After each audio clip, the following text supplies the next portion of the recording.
Hi everyone, welcome to another episode of Barbie Dolls of the Week, the first one for 2017. Today, I'm going to talk about the ones that started it all. That is the Superstar era. So, we're going to start with Superstar Barbie, and here she is. So, now I have several versions of her. This is the original, or one of the originals, you'd say.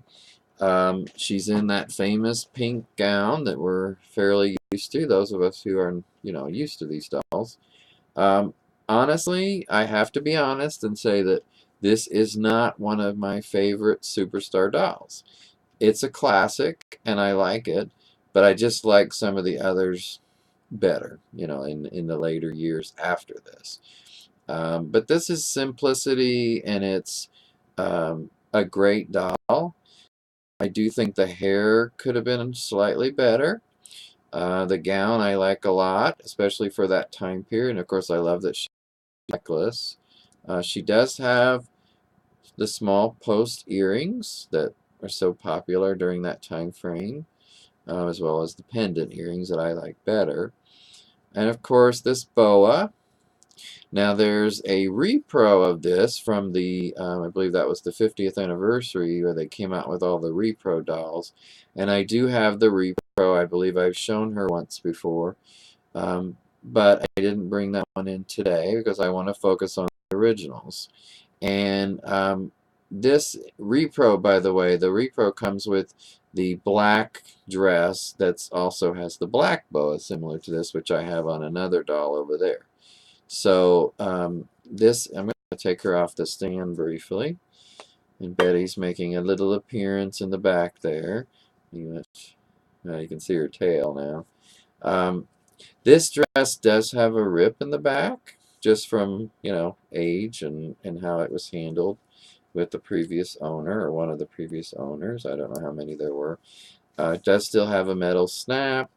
I'll take this off for a minute, and you can see her a little bit better. I mean, I do love that this started that whole era of the Barbie dolls that I like so much. Um, yeah, so although she's not my favorite, I certainly do like her, and I think she's a classic. So there's no doubt about that.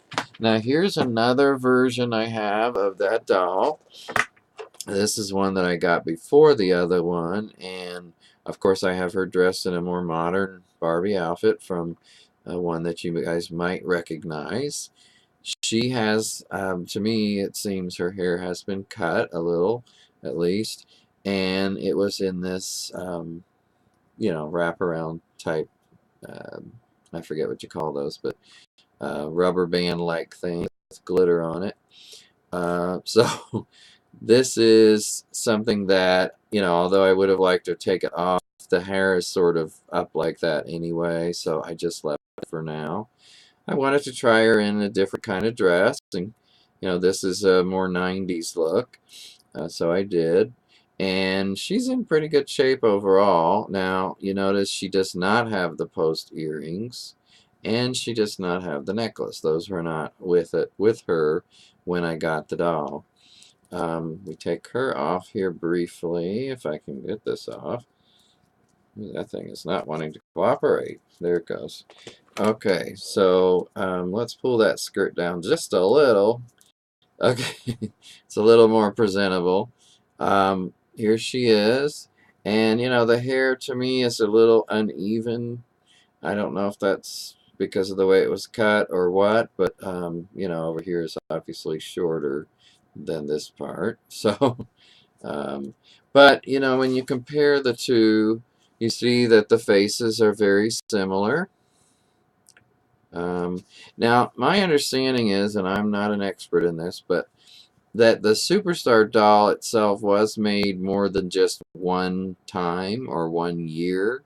So it wasn't like there was just one version. They would have been very similar, but they could be slightly different. I mean, as we all know, sometimes slight differences happen even when you've just got a country with a country making it versus Taiwan versus the Philippines or something like that. These, I don't know where they were made exactly without looking, and in fact, let me put her down for a minute and see if I can tell you where this one is made. This is always a challenge for me to see it depending on the light. But, yeah, I can't see it, unfortunately. In this light, I cannot see it, and I don't have a magnifying glass up here. I can see markings, but not what they say. So, okay. Now, at the same time, there was a Ken doll made, Superstar Ken, and this is the one that I have. And he is in this original outfit. This is certainly not in perfect condition. It's in pretty good condition, though, I would say. Let me take him off, and he came off very easily. Here's what the back looks like. So, I don't know if someone did a little sewing on that, which is what it looks like, and if so, I wish they would have used blue thread, not red. But, and we also don't quite understand what they sewed, unless it was just the seam back the way it was. So it's a pretty big opening back here.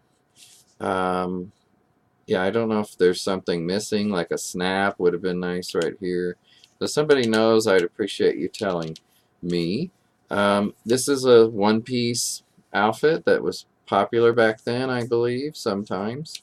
And it is missing, I believe there was a white belt here.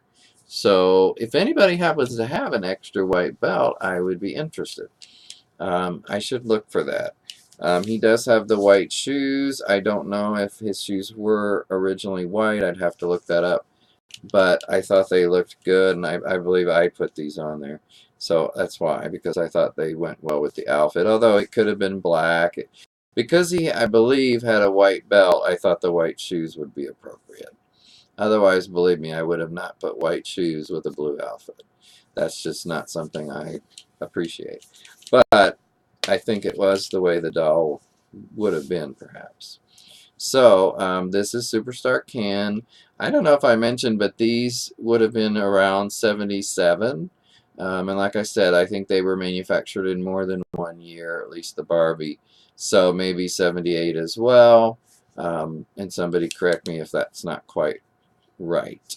But, you know, they made a pretty dashing couple, if I must say so. Um, You know, one thing, like I said about her hair earlier, it's very flyaway, and I don't know if they're all like that. I assume so. But I noticed that that's the case with the fashion photo Barbie I have, too, is her hair is very much like this and flyaway. It's a lot of little flyaway pieces. So I think it's just the type of hair, and that's one of the things I don't like as much as some of the 80s Barbies is the hair was so much better quality than some of those. But it's still, you know, a wonderful doll. It's so symbolic of the late 70s like that. I mean, you know, the Charlie's Angels time period. And I've got, by the way, several Charlie's Angels dolls that I've shown you guys in one of these videos. But even their hair, because they came out later, was better quality. Um, this doll is, like I said, one of the reasons I think they brought it back during the 50th anniversary celebration was because it was so symbolic of that time. And it started the era of the Superstar doll. You know, it's got the bent arms, it's got the twistable waist, and of course the symbolic, or not symbolic, the Superstar face. Um, that's just so Barbie. And to many of us who grew up during that time period, of, you know, especially the late 70s, early 80s, and so forth. This just so symbolized what Barbie was to us. You know, Mod Barbie and that, the original Barbies, they were way before my time, and I just never really appreciated them. But starting with, for me, the early 80s was the big time. I've since, you know, grown to appreciate those from the late 70s, such as her and Fashion Photo and Beauty Secrets. But yeah, the 80s will always be my favorite era, as you know. So for today, I want to thank you for watching. I hope you've enjoyed this sort of origins of Superstar Barbies and Ken, and I will catch you next time. Bye-bye.